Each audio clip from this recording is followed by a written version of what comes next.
Program pemutihan pajak terhadap kendaraan yang menunggak pajak di atas 1 tahun dari Gubernur Sumatera Selatan disambut antusias warga Ogan Ilir.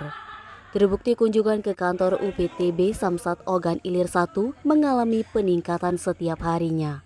Kunjungan pembayar pajak mencapai 200 orang per hari. Alhamdulillah kalau di Ogan Ilir sendiri ada peningkatan ya dari hari-hari sebelumnya. Ini ditujukan memang untuk wajib pajak yang ada tunggakan pajak di tahun-tahun sebelumnya, dan ini memang sangat disambut baik bagi masyarakat Ogan Ilir atas adanya program Bapak Gubernur Sumatera Selatan. Perharinya bisa mencapai berapa orang? Ya, untuk sementara ini antara 100 sampai 200. Pemberian keringanan pajak ini sesuai dengan Peraturan Gubernur Nomor 18 Tahun 2022 bahwa Provinsi Sumsel memberikan keringanan pajak berupa pembebasan bea balik nama 2 dan seterusnya dari luar provinsi.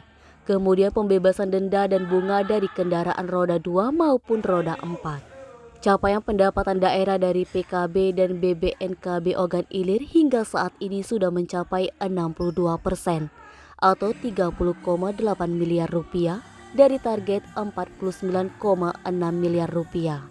Eti Sumeko TV melaporkan.